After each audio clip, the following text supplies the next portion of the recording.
For many Christians, 2 Peter 3:8 has become their leading commentary on Genesis chapter 1 and the days of creation. One day is 1,000 years, and 1,000 years is one day, right? Thus the days of creation were 1,000 years long or more. But does 2 Peter 3:8 actually teach what they're saying? Notice, first of all, that Peter doesn't actually say, with God one day is 1,000 years, and 1,000 years is one day.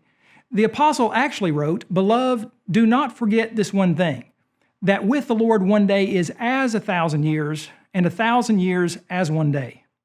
Peter used a figure of speech known as a simile to compare a day to 1,000 years.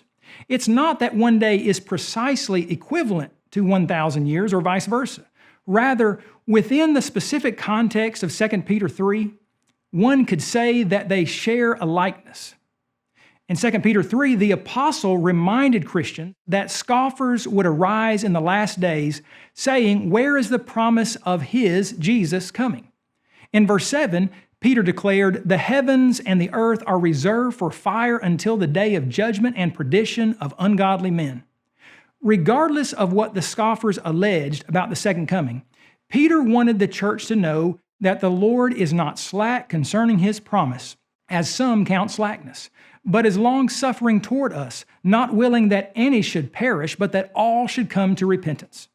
Sandwiched between these thoughts is the fact that the passing of time does not affect God's promises, specifically the promise of his return.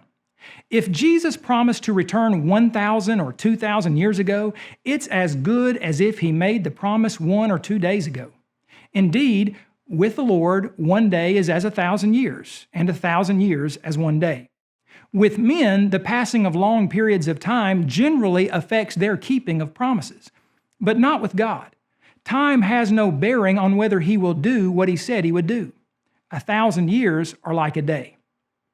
Bible students should also consider the fact that Peter used the term day and the phrase 1,000 years. This in itself is proof that God is able to communicate to man the difference between one day and 1,000 years. For similes to make sense, one first must understand the literal difference between what is being compared. If there were no difference, then it would be meaningless to use such a figure of speech. What's more, within Genesis 1, God used the terms days and years. Many rightly have questioned if a day in Genesis is really 1,000 years or some other long period of time, then what were the years mentioned in Genesis 1? Such a definition of days makes a reasonable interpretation of creation impossible. The facts are, God knows the difference between a day and 1,000 years. Peter and Moses understood this difference. Their original audiences comprehended the difference. And any serious student today can do the same.